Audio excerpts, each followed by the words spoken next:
You need to see this right now because what happened in the last hour, specifically in the waters of the Caspian and the hardened facilities of northern Iran, isn't just another skirmish. It is the crossing of a red line that cannot be uncrossed.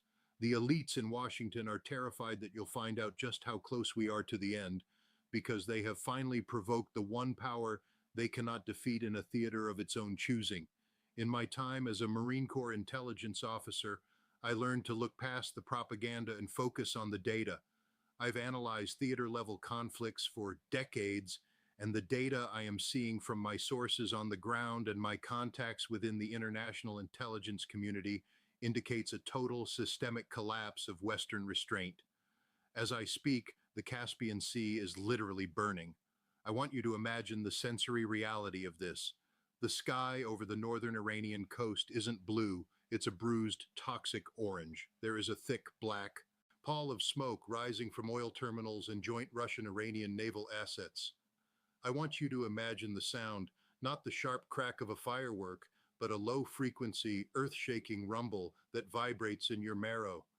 It is the sound of Mach 7 hypersonic signatures tearing the atmosphere apart. There is the smell of cordite, scorched metal, and heavy crude oil drifting across the water, and the flickering communication lines coming out of the region tell a story of absolute unmitigated chaos. Stay with me because the most shocking part of this, the actual smoking gun that proves the Pentagon has lost control of the geopolitical chessboard, is coming in just a moment. I will reveal the specific secret protocol that Putin just activated by the end of this video. But first, you have to understand the technical reality of what just occurred. The mainstream media is telling you that Israel conducted a surgical strike on Iranian nuclear sites. They are lying. My sources are confirming that the target wasn't just Iranian. Israel, using US-provided intelligence and standoff munitions, struck a joint Russian-Iranian electronic warfare and command center situated right on the Caspian shore.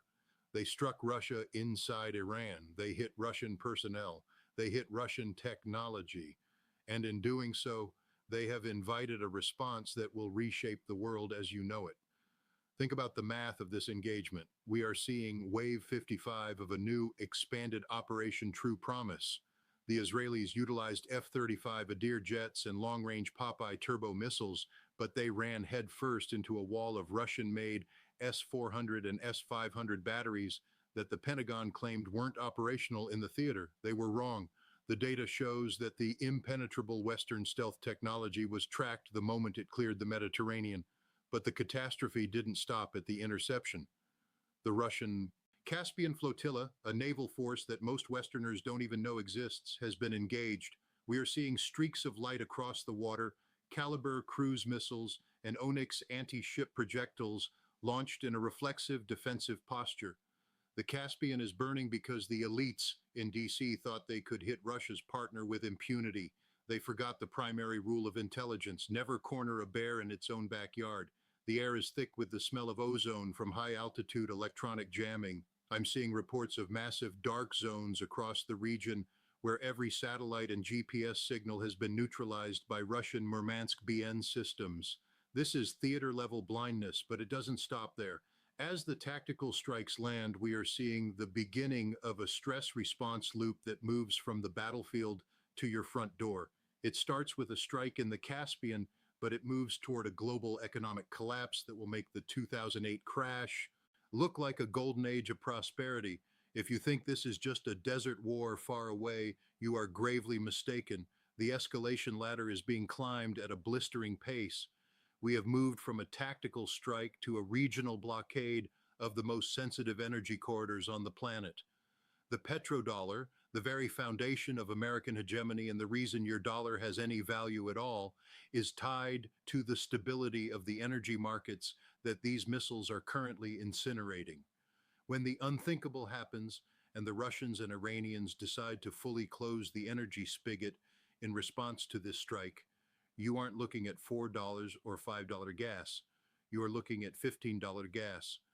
You are looking at a supply chain collapse where the trucks stop moving, the grocery store shelves go empty, and your bank account is devalued by 50% in a single trading session. The elites don't want you to see this coming because they want to protect their own assets while yours go up in smoke. Stay focused because I am going to reveal the smoking gun, the specific piece of intelligence regarding the final warning Putin just delivered to the White House in just a moment. Look at the logistics. I've spent years looking at the industrial capacity of the Russian-Iranian defense axis. While the United States was busy offshoring its manufacturing and focusing on social engineering in the military, these two nations were building missile cities and hardened industrial loops. We are talking about the S-500 Prometheus system, which can intercept targets in near space. We are talking about the Zircon hypersonic missile, which moves so fast it creates a plasma cloud around itself, making it invisible to radar. We don't have a defense against this. If we deplete our interceptor stocks, our SM-3s and our Patriots trying to defend against this response, we are left defenseless at home. We are being disarmed in real time through a war of attrition that the neocons in Washington are too arrogant to realize they've already lost. The psychology of the decision makers in the Pentagon right now is one of pure, unadulterated panic. I know these people. I've sat across the table from them. They are ideologues who have never heard a shot fired in anger. They believe their own press releases about American exceptionalism. They thought they could use Israel as a proxy to degrade Russian influence without a direct consequence. They forgot that Vladimir Putin is a creature of the KGB. He doesn't react emotionally, he reacts mathematically. And the math right now says that the United States is overextended, undersupplied, and led by a cognitive vacuum. Putin's final warning isn't a bluff. Having analyzed theater-level conflicts for decades, I can tell you, when the Russians say they will strike the decision-making centers, they aren't talking about Tehran. They are talking about the coordinates of the people who authorized the satellite data for this morning's strike. I feel a deep sense of patriotic anger and grief for our young men and women in uniform currently stationed in the region. They are being used as human tripwires for a policy that has no exit strategy and no victory condition. I remember the smell of the deck of a ship in a high-tension zone, the salt, the grease, the quiet hum of the electronics. But that hum is a death knell when you're facing a Kinjal missile that strikes with the force of a small earthquake. We are sending our best against a threat we refused to acknowledge until the Caspian was already on fire. It makes me angry. It should make you angry. And it should make every patriot demand to know why our leadership is gambling with the survival of our civilization. Now let's go deeper into the technical specificity. The weapon that has the Pentagon shaking right now is the Bastion P coastal defense system. It fires the P-800 Onyx, a supersonic missile that flies at Mach 2.5 and performs S maneuvers to dodge interceptors. My sources are telling me that during the strike on the Caspian facility, the Russians didn't just defend, they used their electronic warfare suites to spoof the incoming Israeli missiles, turning them back toward their own launch points or into empty water. This is why the Caspian is burning, not just from the initial strike, but from the catastrophic failure of Western tech against Russian area denial systems. The Aegis system, which is supposed to be the gold standard, was saturated, it was blinded, it was rendered a collection of very expensive lawn ornaments. As the regional war expands, we move into the unthinkable scenario. This is the fourth stage of the stress response loop. Putin has issued his final warning, and it includes a specific clause regarding the use of non-conventional tactical assets if Russian sovereignty continues to be violated under the guise of proxy wars. This is the nuclear threshold. We are closer to a scorched earth scenario today than we were during the Cuban Missile Crisis. The sirens you hear in the background of those social media videos from the region aren't just for a drone strike. They are the heralds of a potential global extinction event. And why? Because the elites in Washington couldn't accept a multipolar world.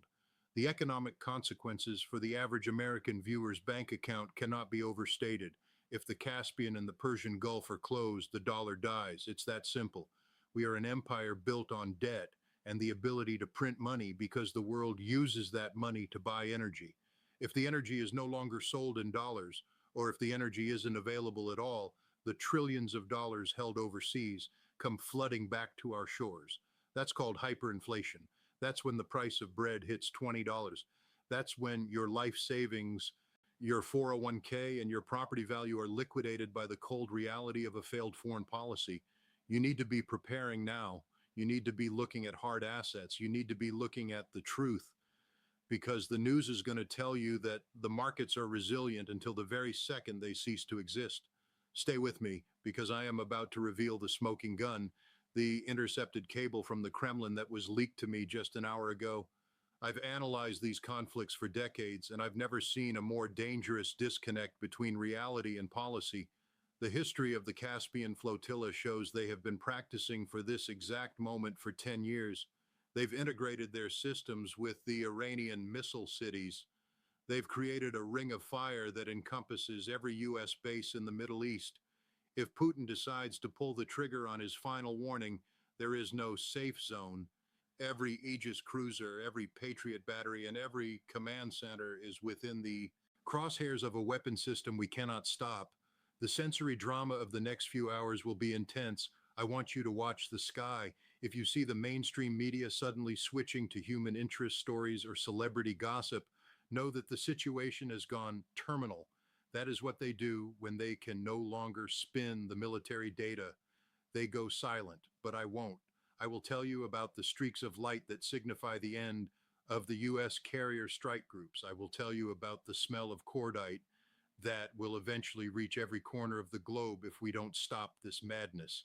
The final warning from Putin isn't just about military strikes. It's about a total break with the West. It's about the formation of a new global order that doesn't include the dollar or the dictates of the Pentagon. The smoking gun I've been talking about is this. My sources have confirmed that Russia and Iran have officially activated their mutual defense annex. This is a secret agreement that treats an attack on one as an attack on the other, specifically regarding the Caspian theater.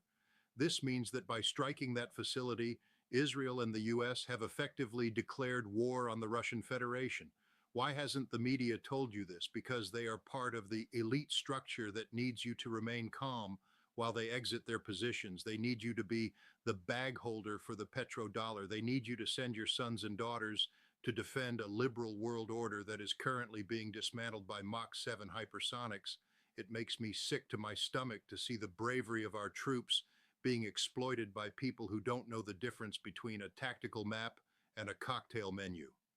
The reality on the ground is that the Caspian is burning, and those flames are spreading. We are seeing the failure of the Aegis system, the saturation of our air defenses, and the total psychological collapse of our leadership. Putin's final warning is the last stop on the road to the unthinkable if we don't demand a stand down, if we don't acknowledge the reality of Russian and Iranian military parity in their own region.